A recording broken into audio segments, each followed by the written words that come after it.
I'd woken up today in this crippling depression again. Some days are better than others. It's just this overthinking, and often at times is these voices in my consciousness. I'm not insane. These consciousness that tells me that I'm not worthy of happiness. I shouldn't celebrate life. You know that I don't deserve life. That I'm not good enough for other people, and these voices, my brain and my heart tells me, my soul tells me that, you know, I'll always be stuck here in purgatory and lost into the eternal abyss, into the ether. You know, there's so many people in my life who there's so many people in my life who early in the morning, fucking drinking wine, smoking a cigar. And so many people that often would pray for my downfall, my collapse. They pray for the worst for me, simply because of the differences we had in the past, and I was not always a perfect human being in my past. I used to be a bit of a toxic person, but God above me and Jesus Christ and the universe and my spirits and everything that is endowed within its unlimited power and divine interventions have helped me to realize that I had to forgive myself, and I'm already forgiven for my imperfections, my sins, my past, or my present, or my future, and everything in between.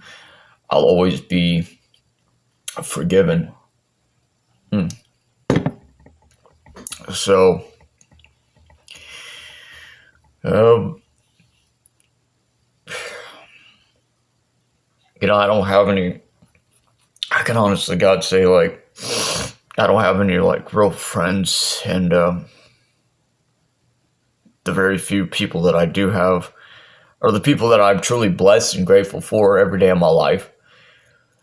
And I celebrate the people that are in my life, the people like you guys who actually support me, who believe in me, and sometimes it's a struggle for me to believe in myself, and that's why I worship the diamonds that are typically on my wrist and my neck, and of all the materialistic shit in my life. It fills the void and the emptiness that reside in my heart, in the deepest, darkest oceans that swim across my existence. And I breathe in it. I survive inside of it. I get lost so deep into it, into the darkness, that the shadows are the only things that ultimately I sold my soul to. By doing so, the shadows and the darkness, I've always been a gray. That's why gray is my favorite color, for those of you who don't know. But I've always been a gray witch practitioner.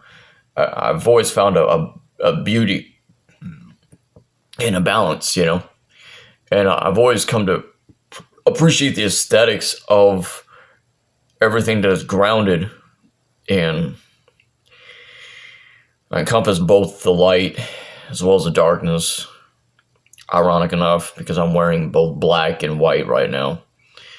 Not just the color of my jeans, but my hat and this, I'm the best of both worlds, and lying awake alone, spending nights alone, and just lost in the silence. I find myself, it's been an extremely lonely existence, and fuck, I'm an emotional being, but when I drink a little bit, I become even more emotional a bit. Crippling depression, just lying awake overthinking, and I could just be lying awake, wide awake, in the middle of the day, or like this, overthinking. And it's sad because I had to I had to become this materialistic in my life in order for people to like truly gravitate around me, for people to come around me, and I just want to, like I said, you know, I'm talking to this person in my life now, and prior to that, all I ever wanted was to love unconditionally, to receive that same energy back in full abundance, the same respect, and to be loved and accepted unconditionally, to be embraced by for the nature and a beauty and essence for who I am.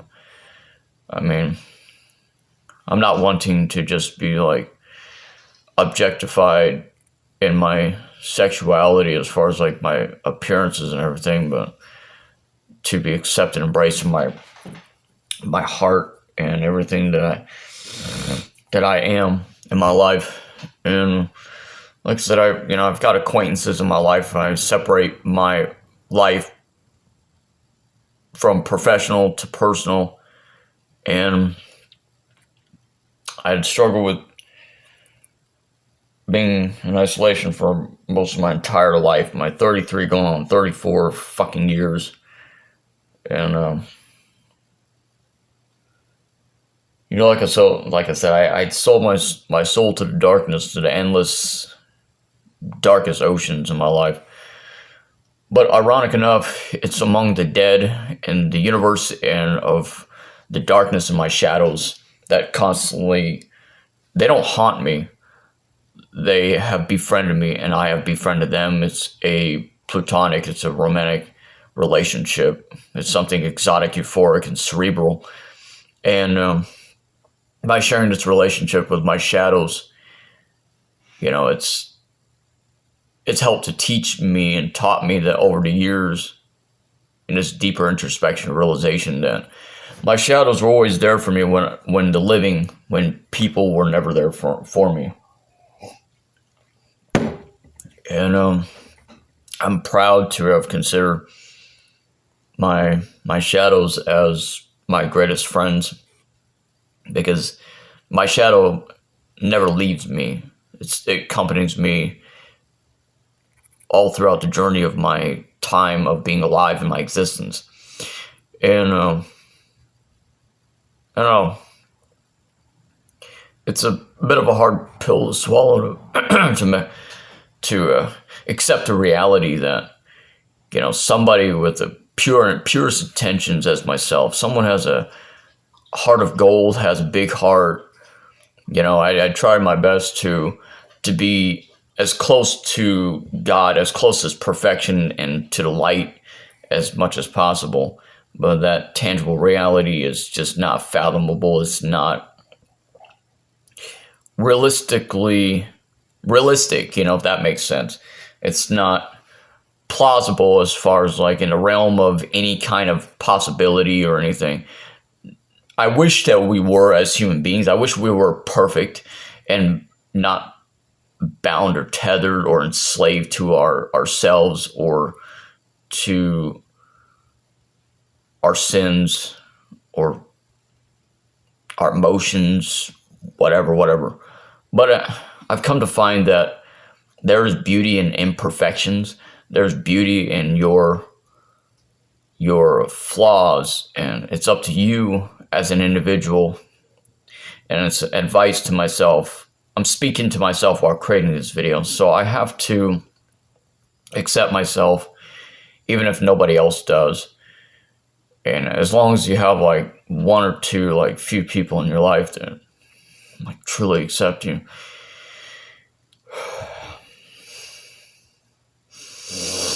I mean, that's all that matters. And I've always done everything in my power, in my realm of possibilities, as a mere mortal being, as a singular human being, as a one-person army, to try to change the world, to try to influence, inspire other people. Like, I act goofy at times, I get these crazy, these sometimes stupid jokes, comedy and things that I go on, like, sometimes tell, but I just, whatever I do and everything that I do, no matter what it is, no matter what I say, whether positive or negative, I'm always trying to like better the world around me, and I'm trying to help inspire other people around me for the better. And as long as I save somebody else's life from suicide, as long as I help somebody else to inspire, to uplift, and influence that other person, or to make a positive difference in somebody else's life, like, um,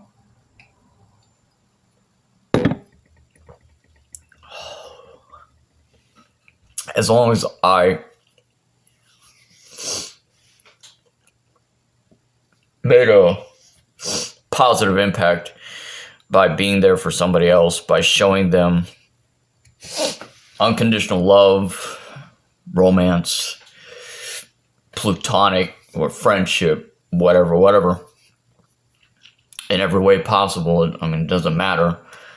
I know that I fulfilled my obligation and my deeper purpose as a human being.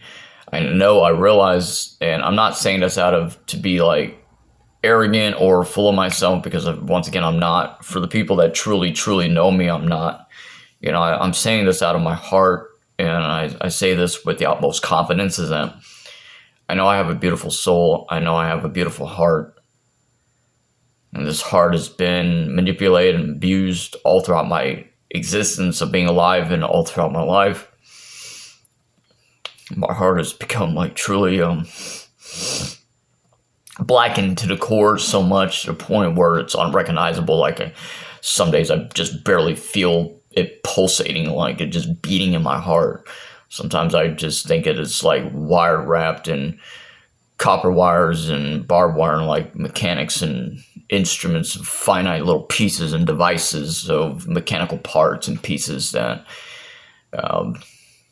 it's just there, and I'm just sick and tired of not being taken seriously in my life before, at least until now. It taken me to become fucking popular in order for other people to recognize me, to acknowledge my existence, to acknowledge how I feel, what I don't feel, what I think, my perspectives, my beliefs.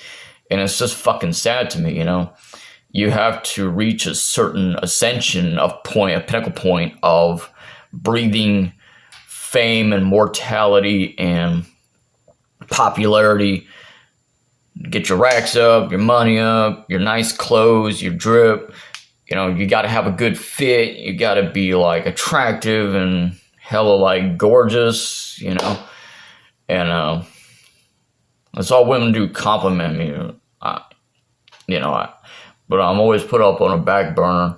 I'm always ignored out of existence, or objectified sexually, or my heart broken into fragments of millions of pieces, and my trust abused. And I've had to endure a lifetime, an eternity of chaos and abuse and manipulation in my life, and it's made me into the person of who I am today. I don't ever put any fake smiles on. I don't pretend to be anything else that I'm not, or pretend to feel the emotions that I do. Everything's authentic and real to the core, and genuine as myself, as a human being, as my own personal personality and my own humanistic self, if that makes sense. But I'm always like trying to make the world a better place. Like I said, like I'm trying to like become the better version of myself every day of my life. And I reached a point in my life where, like I said, like I don't need validation from other people for anything in my life. I'm going to continue to vibe in my own space, my own reality, and bend and alter my reality to my will, to how I want it. And